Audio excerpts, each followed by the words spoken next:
வணக்கம் மக்களே. ரீசெண்டாக வந்து கார் மைலேஜ் வந்து நிறைய ஃபேக்டர்னால அஃபெக்ட் ஆகுது அப்படின்னு உங்கள்கிட்ட சொல்லியிருந்தேன்.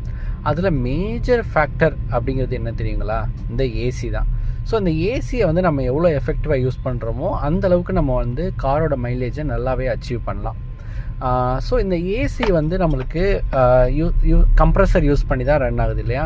ஸோ நம்ம வீட்லேயே பார்த்துருப்போம் ஏசி வந்து எவ்வளோ கரண்ட்டை வந்து கன்சியூம் பண்ணுது அப்படின்னு. அப்படின்னா என்ன அர்த்தம்? அதுக்கு லாட் ஆஃப் எனர்ஜி வந்து தேவைப்படுது.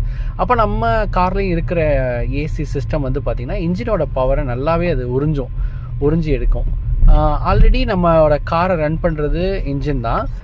ப்ளஸ் இன்ஜினுக்கு இந்த எக்ஸ்ட்ரா லோட்ஸ் எல்லாம் வரும்போது உங்களுக்கு பார்த்திங்கன்னா மைலேஜ் வந்து கண்டிப்பாக வந்து கம்மியாகும். ஃபார் எக்ஸாம்பிள், நீங்கள் சிட்டி கண்டிஷனில் ரொம்ப ஹாட்டான வெதரில் நீங்கள் ஒரு கம்மியான டெம்பரேச்சர்லலாம் ஏசி வச்சுட்டு இது மேபி இந்த லோ லெவல் காராக இருந்தால் நீங்கள் ஒரு 3ல் ஏசி வச்சுட்டு ரொம்ப டிராஃபிக்லாம் போனீங்கன்னா எல்லா காருமே உங்களுக்கு 7, 5 அப்படிலாம் மைலேஜ் கொடுக்க தான் செய்யும்.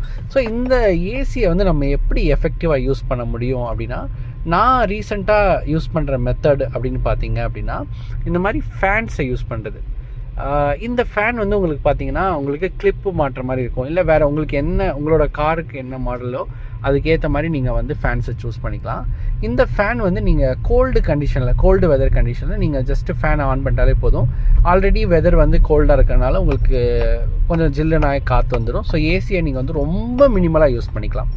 அதே மாதிரி ஹாட் வெதர் கண்டிஷனில் வந்து நீங்கள் ஃபஸ்ட்டு இந்த ஏசியை வந்து ஃபுல் ஸ்பீடில் ஃபேனை வந்து ஃபுல் ஸ்பீடில் வச்சுட்டு ஏசியை நீங்கள் எவ்வளோ தூரம் நீங்கள் ஃபஸ்ட்டு நீங்கள் எப்பயும் போல் கூல் பண்ணுற மாதிரி ஏசியை நல்லா கூல் பண்ண வச்சுட்டு கேபினை நல்லா கூல் பண்ண வச்சுட்டு அதுக்கப்புறம் நீங்கள் இந்த ஃபேனை யூஸ் பண்ணிங்க அப்படின்னா உங்களுக்கு வந்து இந்த ஏர் சர்க்குலேஷனுங்கிறது உங்களுக்கு ஃபாஸ்ட்டாக நடக்கும்.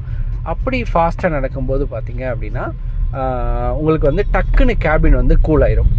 அந்த ஒன்ஸ் கேபின் வந்து நல்லா கூலானதுக்கப்புறம் நீங்கள் வந்து ஏசியோட டெம்பரேச்சரை நல்லாவே வந்து இன்க்ரீஸ் பண்ணி வச்சுக்கலாம். மேபி இப்போ நீங்கள் ஃபஸ்ட்டு வச்சது ஒரு 20 வச்சு நல்லா கேபினை கூல் பண்ணதுக்கப்புறம் அதுக்கப்புறம் நீங்கள் வந்து நார்மலாக ஒரு 24 ஒரு 27 26 அந்த மாதிரி வச்சுக்கலாம். ஏன்னா ஆல்ரெடி நம்ம ஃபேன் ஓடிட்டு இருக்கனால அந்த கேபினோட ஏர் சர்க்குலேஷன் வந்துக்கிட்டே இருக்கும். ஸோ வந்து உங்களுக்கு பேசஞ்சருக்கும் அது அஃபெக்ட் ஆகாது.